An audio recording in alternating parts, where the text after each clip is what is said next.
The storm began on a quiet morning when Sophia, a young maid in her early 20s, arrived at the grand estate for her very first day of work. She had been told her duties were simple: cleaning, organizing, and keeping out of the way. Yet, as soon as she stepped through the back door, a chilling sound froze her in place. It was the desperate cry of a child echoing from upstairs, high-pitched, broken, and full of fear. Startled, Sophia exchanged a nervous glance with Carmen, the older housekeeper who had let her in. Carmen sighed and whispered, "Don't mind it, dear. The mistress loses patience easily. It's best if you keep your head down." But Sophia's heart was already pounding. There was something in those cries that no one could ignore. Moments later, a woman descended the marble staircase. Tall, blonde, and dressed in expensive silk, she introduced herself as Helena, the stepmother. With a painted smile, Helena explained, "My stepdaughter is throwing one of her usual tantrums. She always does this when her father is away. Don't worry, she'll calm down. You can begin cleaning once she's quiet." Sophia nodded politely, but doubt filled her mind. As Helena swept past her and disappeared through the front door, the child's sobs only grew louder. Unable to resist, Sophia climbed the staircase. At the end of the hallway, she found a locked door trembling with the sound of tiny fists pounding from the inside. Gently, Sophia knocked. "Hello, sweetheart. May I come in?" For a moment, the crying softened. A small, trembling voice whispered, "Don't tell her I spoke." Sophia's throat tightened. She promised she wouldn't, and slowly pushed the door open. There, huddled in the corner of a large but lifeless room, was a little girl no older than 7. Her dark hair framed a pale face streaked with tears, her knees pulled tightly to her chest. Her eyes, swollen and red, lifted to meet Sophia's with a mixture of fear and hope. "What's your name, darling?" Sophia asked softly. The girl hesitated. "Clara." "Clara," Sophia repeated with a gentle smile. "That's a beautiful name. Tell me, why are you crying?" Clara pressed her small hands to her stomach. "It hurts. Are you sick?" Sophia asked, alarmed. "No," Clara whispered. "Hungry." Sophia froze. It was nearly midday. "Did you have breakfast?" Clara shook her head. She forgot. Those 2 words cut through Sophia like a knife. Forgotten. A child's basic need ignored. Taking Clara's trembling hand, Sophia said, "Come with me, sweetheart. Let's find you something to eat." And in that moment, a fragile bond was formed, one that would soon be tested in ways neither of them could imagine. In the quiet of the kitchen, Sophia prepared a simple sandwich and poured a glass of juice, her hands trembling as she worked.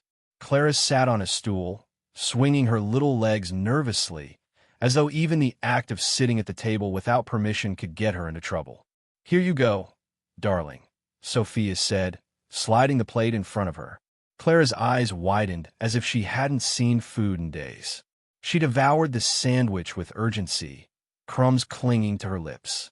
Sophia watched silently, her heart breaking with each bite. No child should eat as if every meal might be the last. "You're a clever girl," Sophia encouraged, smiling. "How many pieces is this sandwich?" Clara looked at the halves and answered proudly, 2. "Exactly." For the first time, a shy smile stretched across Clara's face. It was small, fleeting, but real. Sophia realized then that this little girl didn't just need food. She needed kindness, encouragement, someone who believed in her. But their fragile peace was short-lived. The sound of high heels clicking across the marble floor announced Helena's return. Her perfume filled the air before she even appeared in the doorway. Her eyes immediately narrowed at the sight of Clara eating. "What's going on here?" she demanded. Clara froze, crumbs still in her mouth. "I made her something," Sophia explained calmly. She said she hadn't eaten all day. Helena's lips curled into a smile, so thin it was almost a sneer. "Clara has set meal times. If she eats outside those times, she won't want dinner. Isn't that right, darling?" Clara stared down at her plate, too afraid to answer. Helena placed a manicured hand on Clara's shoulder, her voice syrupy sweet but sharp as glass. "You know better than to make a fuss. Sophia's fists clenched at her sides, but she forced herself to stay composed. One wrong word, and she could be thrown out, leaving Clara completely defenseless. After Helena left the room, Clara whispered, "She hurts me." Sophia's breath caught. "What do you mean, sweetheart?" But before Clara could answer, footsteps echoed back down the hall. Instantly, Clara shrank into herself, her small body trembling like a cornered kitten. Helena returned, this time with a stack of bills in her hand. "Sophia," she said smoothly, "remember your place. You're here to clean, not meddle." Her eyes darted toward Clara. "And you, finish quickly. I don't want a mess." She walked out again, her heels clattering until the sound disappeared. Clara leaned close to Sophia, her voice a whisper barely louder than the ticking clock. "She makes my arm hurt." Rolling up her sleeve, Clara revealed faint bruises along her tiny forearm. Sophia's stomach twisted. Rage swelled in her chest, but she swallowed it down, knowing she had to play carefully. This was no longer just a job. This was a silent battlefield, and Clara's safety depended on her staying. That night, as Sophia gathered her things to leave, she paused by Clara's room. The little girl stood in the doorway, holding a crayon drawing. It showed two figures, one tall, blonde, and frightening, the other smaller, with long dark hair, holding her hand. "It's you," Clara said shyly, pressing the paper into Sophia's hands. Sophia smiled, her eyes stinging with unshed tears. "Thank you, my brave girl. Tomorrow, I'll be back, and you won't be alone anymore." Neither of them knew just how much danger tomorrow would bring. The following morning, Sophia arrived early, determined to keep her promise to Clara. But the atmosphere inside the mansion was colder than ever. The child sat on the staircase in her pajamas, her hair tangled, her face pale. "Why aren't you dressed, sweetheart?" Sophia asked gently. "Helena didn't help," Clara whispered. From the parlor came Helena's melodic voice, dripping with sweetness as she spoke on the phone. "Yes, Leonardo, everything is fine here. Clara ate her breakfast. She's playing happily. Don't worry." Sophia froze at the doorway. Clara hadn't eaten, and she wasn't playing. She was starving. When Helena hung up, her expression hardened instantly. "Clara, get dressed. You're too old to need help with everything." Clara lowered her head and trudged upstairs. Sophia followed quietly, helping her pick out a dress and brush her hair. Clara whispered, "She lies to Papa. Always." Sophia swallowed the lump in her throat. This was worse than neglect. It was calculated deceit. Downstairs, while preparing scrambled eggs for Clara, Sophia overheard another hushed conversation. Helena, pacing the garden with her phone pressed to her ear, confessed bitterly, "I can't stand that child. Every time I look at her, I remember I lost mine. If only she were out of the way, Leonardo and I could have a real family." Sophia's blood ran cold. Helena didn't just dislike Clara. She resented her, perhaps even wanted her gone. At lunch, the cruelty escalated. Helena placed a tiny portion of food in front of Clara. "This is enough. You don't want to get fat, do you?" Clara's eyes watered as she ate silently. Sophia clenched her jaw, forcing herself to remain calm. Confronting Helena now would only make things worse. Later, in the playroom, Clara showed Sophia another drawing. This one a figure with long blonde hair pushing a smaller figure to the ground. Clara's small voice trembled as she explained, "She does that." Sophia's hand shook as she folded the drawing and slipped it into her pocket. Proof. Maybe one day Leonardo would need to see the truth with his own eyes. That evening, when Leonardo finally came home, the transformation was startling. Helena rushed to greet him with kisses, painting a portrait of harmony. "Clara was wonderful today," she gushed. She played, ate well, even drew some pictures. Sophia's heart ached. None of it was true. "Where is she now?" Leonardo asked, loosening his tie. "In her room, resting. She had a busy day." Leonardo didn't question it.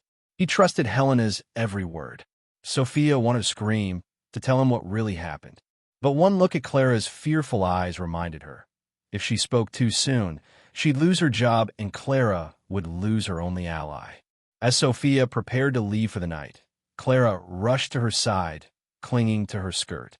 "Tina," she whispered, using the nickname she had given Sophia. "Helena will hurt me again."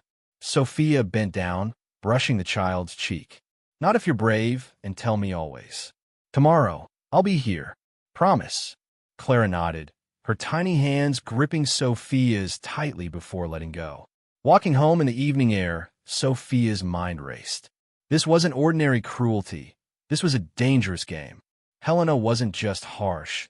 She was manipulating, isolating, and breaking the spirit of a little girl whose only crime was existing. Sophia knew she had stepped into a household where appearances mattered more than truth. But she also knew one thing with certainty: Clara deserved better. And if Helena thought her lies would remain hidden forever, she was wrong.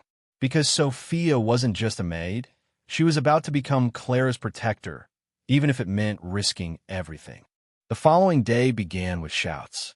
Sophia had barely stepped through the door when she heard Helena's sharp voice echoing from upstairs. "Clara, how many times do I have to tell you? Stop making a mess." Sophia rushed toward the sound. Clara was frantically picking up toy blocks, her small hands trembling so much that several slipped through her fingers. Helena stood over her, arms crossed, eyes blazing. "You're so slow," Helena snapped, grabbing the girl's arm with unnecessary force. Clara winced, her skin reddening beneath Helena's grip. "Please," Sophia interrupted, forcing calm into her voice. "I'll tidy up." "Clara can't." Helena cut her off with a glare. "Stay out of this. She needs discipline." Clara's lips quivered as tears spilled down her cheeks. I'm sorry, she whispered. "Stop crying. Your father doesn't like crybabies." Helena released her with a shove, and Clara stumbled backward into Sophia's arms. Sophia's blood boiled, but she bit her tongue. Losing control meant losing Clara.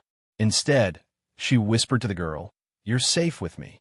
Later that afternoon, Helena cornered Sophia in the kitchen. Her smile was polite, but her eyes were cold. "I know what you're doing," filling Clara's head with praise, making her dependent on you. "It's not healthy."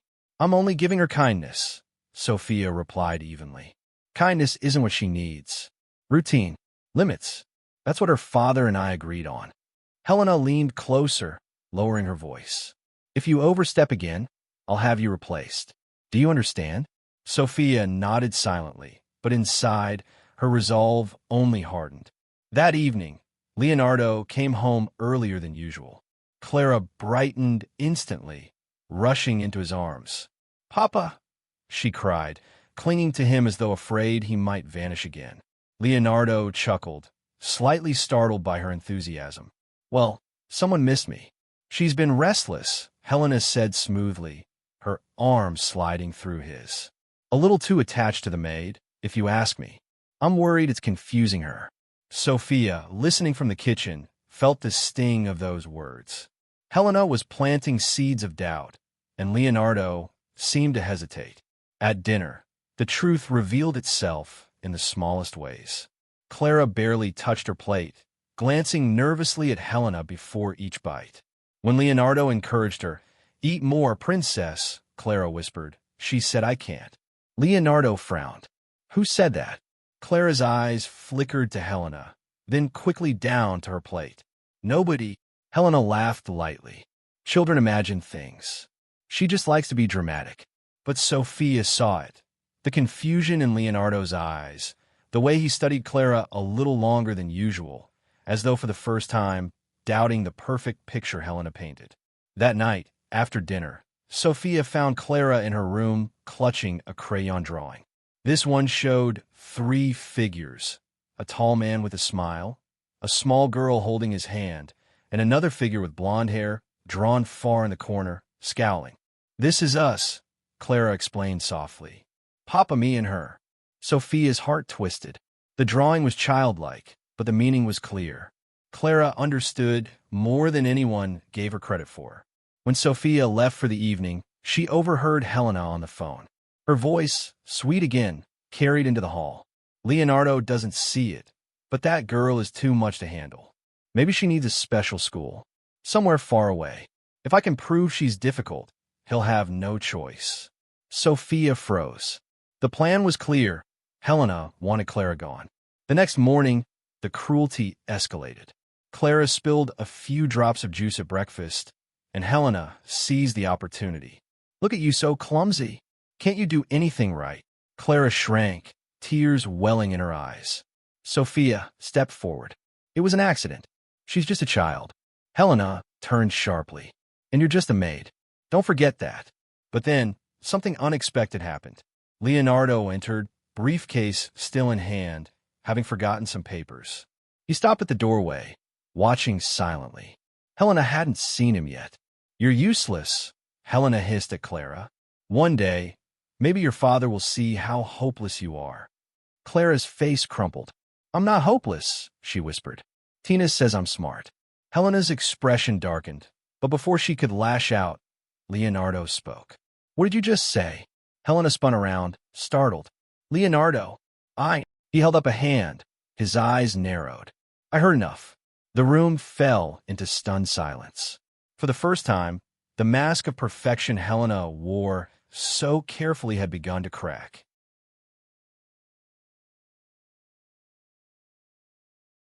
The tension in the room was suffocating.